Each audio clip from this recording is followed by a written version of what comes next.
Il en est en Haïti qui pense qu'un jour, il n'y aura pas de rémission, pas de remise de panne, qu'une averse diluvienne, agrémentée d'un séisme pire encore que celui de 1770, viendra à bout de cette ville et l'étouffera sous un pan de montagne, ample linceul d'argile liquéfiée et de végétation arrachée.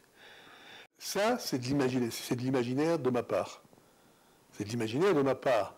Parce que quand les Haïtiens parlent de leur île, ils évoquent sans arrêt les catastrophes, parce qu'ils vivent dans un univers de catastrophes depuis toujours, en réalité.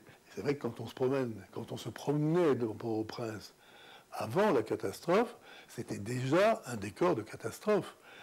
J'en fais des descriptions par la force des choses à 2 ou 3 reprises dans le livre, et il est clair que c'est déjà une ville victime d'un séisme à l'état naturel, si j'ose dire. C'est vraiment une sorte de bidonville verticale qui tombe vers la mer. Alors, comme vous savez, on a beaucoup enlevé les arbres, c'est-à-dire qu'on a déstabilisé le sol. Et je crois qu'indépendamment des tremblements de terre, les inondations, les séismes, les ouragans, etc., font que cette ville, et les habitants sont conscients, et ça donne un côté tout à fait pathétique à la vie là-bas, cette ville est menacée d'une manière permanente de catastrophes naturelles. Et aussi, quand on dit naturel, il faut prendre en compte le fait que il y a aussi le fait que les hommes, que les générations n'ont pas fait grand-chose pour essayer d'élever des barrages. C'est-à-dire qu'il n'y a pas eu de politique véritablement intelligente de gestion de cette ville. On l'a laissé à l'abandon, et il est clair que dès le moment où un phénomène naturel, celui-là, arrive, il prend des proportions évidemment insoutenables.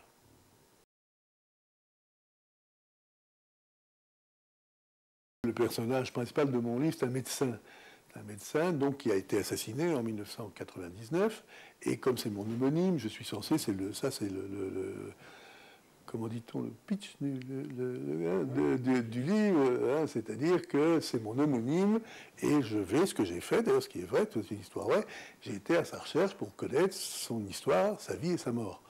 Et donc, il était médecin, il était non seulement homme politique, mais il était médecin, et ça m'a donné l'occasion de m'intéresser à ce qu'était le travail d'un homme politique à l'époque. À l'époque, c'était à la fin du XXe siècle, donc il y a une dizaine d'années à peu près.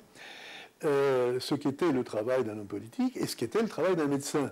Le travail d'un médecin qui, justement, dans des régions absolument désertes, où il n'y a pas de clinique, il n'y a pas d'hôpitaux, bon, il y a des espèces de dispensaires, comment il parvenait à lutter quand même, et malgré tout, contre une situation qui était d'entrée épouvantable, et sur laquelle encore se jetaient des catastrophes sanitaires, comme un tremblement de terre, exemple, le sida. Le sida a attaqué Haïti, mais vraiment comme une tornade. C'est-à-dire que très vite, Haïti a été parmi les populations les plus contaminées. Et là aussi, parce que les conditions sont simplement, les conditions de base sont simplement... C'est ça l'histoire d'Haïti.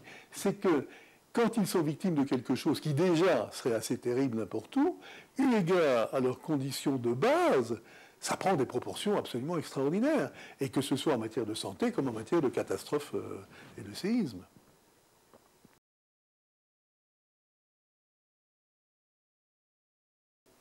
Écoutez, je crois qu'actuellement, personne n'a le droit d'être optimiste. Personne. Parce que tout est réuni pour que ça ne marche pas. Et puis, il se fait que les choses ne se passent jamais comme on croit qu'elles vont se passer. C'est-à-dire que, je veux dire que Woody Allen disait que c'est difficile de faire des prévisions parce que, surtout quand elles concernent l'avenir, il disait. C'est ça ce qui est particulièrement dans les prévisions, ce qui est difficile. Moi, je crois que c'est ça qu'on peut dire en ne tournant pas autour du pot, c'est que théoriquement, ça va continuer d'être dramatique et on ne voit pas où est le levier et que concrètement, il faut quand même toujours espérer où et faire d'autres. Il faut vraiment s'arc-bouter et il y a toujours des hommes qui s'arc-boutent. En fait, à son niveau, le personnage de ce livre, il me semble qu'il s'est arc-bouté et on a tiré une balle dans la tête. Ben, il y en a des centaines et il y en aura encore à qui on tirera une balle dans la tête. Et puis il y en a qui échapperont, qui feront peut-être progresser les choses. Cette conclusion, c'est que ce peuple est tellement séduisant et tellement finalement a tellement de qualités et de caractéristiques que c'est pas possible que quelque chose un jour n'arrive qui va simplement le faire un peu bifurquer. Enfin, c'est vraiment, alors là, ce que je souhaite de tout mon cœur. Et j'ai été vraiment touché par eux, hein. Je l'ai déjà dit, je le répète.